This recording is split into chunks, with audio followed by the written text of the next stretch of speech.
জীবন কখনো কখনো আমাদের এমন কিছু কেড়ে নেয় যা আর কোনোদিন ফিরে পাওয়া যায় না।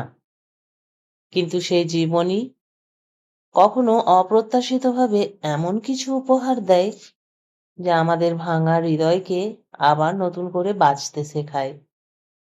এই গল্পটি একজন মায়ের, একজন স্ত্রীর, একজন নারীর, যিনি হারানোর গভীর অন্ধকার পেরিয়ে খুঁজে পেয়েছিলেন ভালোবাসা, গ্রহণযোগ্যতা আর একটি পূর্ণ পরিবারের আলো।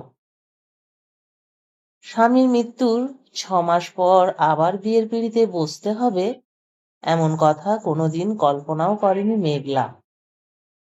এখনো মাঝরাতে ঘুম ভেঙে যেত তার। ঘরের নীরবতা তাকে বারবার মনে করিয়ে দিত তার জীবনের সবচেয়ে প্রিয় মানুষ অরিন্দম আর কোনোদিন ফিরে আসবে না। প্রতিটি সকাল শুরু হতো বুক ভরা শূন্যতা নিয়ে, আর প্রতিটি রাত শেষ হতো চোখের জলে। কিন্তু জীবন তো শুধু নিজের কষ্ট নিয়ে থেমে থাকে না। তার ৫ বছরের ছেলে রুদ্রের মুখের দিকে তাকালে মেঘলা বুঝতে পারত তাকে শক্ত হতে হবে। সন্তানের ভবিষ্যৎ, নিরাপত্তা আর বড় হয়ে ওঠার পথের জন্য তাকে বেঁচে থাকতে হবে। অনেক আত্মীয় স্বজন, অনেক পরামর্শ, অনেক সামাজিক চাপের পর অবশেষে সে দ্বিতীয় বিয়েতে রাজি হয়। নতুন জীবনে যার হাত ধরল তার নাম সৌরভ। সৌরভের জীবনও ছিল বেদনার গল্পে ভরা। কয়েক বছর আগে ভেঙে গিয়েছিল তার সংসার। তারপর থেকে ৪ বছরের ছেলে ঋত্বিককে একাই মানুষ করছিল সে। দুজন মানুষের গল্প আলাদা হলেও তাদের কষ্টের রং ছিল একই। একজন হারিয়েছে জীবনসঙ্গীকে, আরেকজন হারিয়েছে সংসারের স্বপ্নকে। সেই দুই ভাঙা মানুষ একদিন নতুন করে জীবন শুরু করার সিদ্ধান্ত নিল। নতুন বাড়িতে প্রথম কয়েক মাস সহজ ছিল না। কেউ সরাসরি কিছু না বললেও অনেকের চোখে প্রশ্ন ছিল। পাড়ার মানুষ ফিসফিস করে কথা বলতো। কেউ বলতো, স্বামী মারা যাওয়ার পর এত তাড়াতাড়ি বিয়ে। আবার কেউ বলতো, বিধবার আবার নতুন সংসারের কি দরকার। এই কথাগুলো মেঘলার বুকের ভেতর ছুরির মতো বিদ্ধ। কারণ তারা কেউ জানতো না কত রাত সে কাঁদতে কাঁদতে ভোর করেছে, কতবার নিজের সিদ্ধান্ত নিয়ে নিজেকেই প্রশ্ন করেছে। তবুও সে হাসি মুখে সব সহ্য করত, কারণ তার সামনে এগিয়ে যাওয়া ছাড়া আর কোনো পথ ছিল না। কিন্তু তার জীবনের সবচেয়ে বড় কষ্ট ছিল অন্য জায়গায়। নতুন সংসারে আসার সময় নানা পারিবারিক জটিলতার কারণে নিজের ছেলে রুদ্রকে সঙ্গে আনতে পারেনি। ছেলেটা থাকতো তার দাদু দিদার কাছে। প্রতিবার দেখা করতে গেলে রুদ্র মায়ের গলা জড়িয়ে ধরে বলতো, মা, তুমি আমাকে তোমার কাছে নিয়ে যাবে না? এই প্রশ্নের উত্তর মেঘলার কাছে কখনো ছিল না। ফিরে আসার সময় ছেলেটার কান্না আর নিজের অসহায়তা তাকে ভেতর থেকে ভেঙে দিত। মনে হতো পৃথিবীর সবচেয়ে নিষ্ঠুর মানুষটা বুঝি সে নিজেই। তবুও নিজের কষ্টের মাঝেও সে ঋত্বিককে অবহেলা করেনি, বরং ছেলেটির জীবনে হারিয়ে যাওয়া মায়ের ভালোবাসা ফিরিয়ে দেওয়ার চেষ্টা করেছে। ছেলেটির খাওয়া, পড়াশোনা, অসুখ বিসুখ, স্কুল সবকিছুতেই সে নজর রাখত।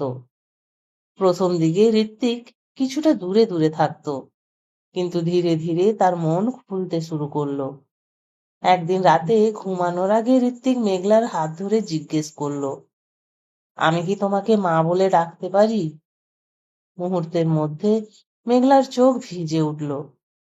সে ছেলেটিকে বুকে জড়িয়ে ধরে বলল, অবশ্যই পারো। সেদিন থেকে ঋত্বিক তাকে মা বলেই ডাকতে শুরু করলো। সৌরভও খুব কম কথা বলতো, কিন্তু সে মানুষের মনের ভাষা বুঝতো। সে দেখতো মেঘলা তার ছেলেকে নিজের সন্তানের মতো আগলে রাখছে। তবুও নিজের ছেলে রুদ্রের কথা উঠলেই তার চোখ ভিজে যেত। সে বুঝতে পারত একজন মায়ের হৃদয় দুই টুকরো হয়ে বেঁচে আছে। এক রাতে প্রবল বৃষ্টি হচ্ছিল। জানালার কাঁচে বৃষ্টির ফোঁটা আছড়ে পড়ছিল। ঋত্বিক ঘুমিয়ে পড়ার পর সৌরভ মেঘলাকে পাশে বসতে বলল। কিছুক্ষণ নীরব থাকার পর বলল, তুমি আমাদের জন্য অনেক কিছু করেছো। মেঘলা অবাক হয়ে তার দিকে তাকালো। সৌরভ মৃদু হেসে বলল, কিন্তু আমি জানি তোমার হৃদয়ের সবচেয়ে বড় কষ্টটা কি। মেঘলার চোখে জল চলে এলো। সৌরভ তার হাত ধরে বলল, একজন মাকে তার সন্তান থেকে দূরে রেখে কোনো সংসার পূর্ণ হয় না। তুমি কি বলতে চাইছো? আগামীকাল আমরা রুদ্রকে নিয়ে আসব। মেঘলা স্তব্ধ হয়ে গেল। সৌরভ আবার বলল, সে শুধু তোমার সন্তান নয়, আজ থেকে সেও আমার সন্তান। এই বাড়িতে তার অধিকার কারো চেয়ে কম নয়। আর নিজেকে ধরে রাখতে পারল না মেঘলা। দীর্ঘদিনের জমে থাকা কান্না অশ্রু হয়ে ঝরে পড়ল। মনে হলো বহুদিনের অন্ধকার শেষে কেউ তার জীবনে আলো জ্বেলে দিয়েছে। পরদিন সত্যি রুদ্র তাদের বাড়িতে এলো। প্রথম দিকে দুই শিশুর মধ্যে ঝগড়া হতো, খেলনা নিয়ে অভিমান, ছোটখাটো মনোমালিন্য চলত। কিন্তু সময়ের সঙ্গে সঙ্গে তারা একে অপরের সবচেয়ে কাছের বন্ধু হয়ে উঠল। একসঙ্গে স্কুলে যাওয়া, একসঙ্গে খাওয়া, একসঙ্গে ঘুমানো, সবকিছুতেই তারা অবিচ্ছেদ্য হয়ে গেল। আজ তারা শুধু ভাই নয়, একে অপরের সবচেয়ে বড় শক্তি। বহু বছর পরে এক বিকেলে বারান্দায় দাঁড়িয়ে মেঘলা দেখছিল দুই ছেলে উঠোন জুড়ে হাসতে হাসতে খেলছে।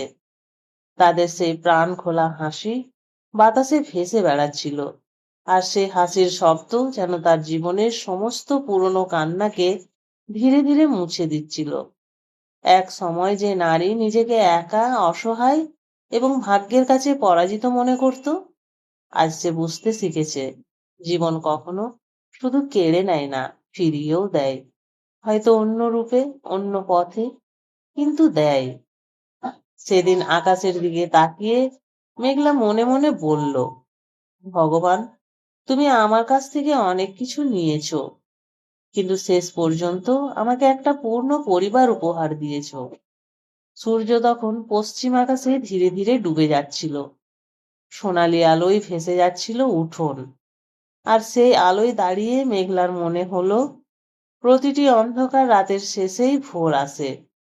প্রতিটি হারানোর পরেও কোথাও না কোথাও নতুন করে পাওয়ার গল্প লেখা থাকে। আর ভালোবাসা যদি সত্যিকারের হয়, তাহলে রক্তের সম্পর্কের গণ্ডি পেরিয়েও একটি পরিবার তৈরি হয়, যেখানে সবাই নিজের মানুষ হয়ে ওঠে। সেই পরিবারের নামই ভালোবাসা। তো বন্ধুরা, এই ছিল আজকের গল্প।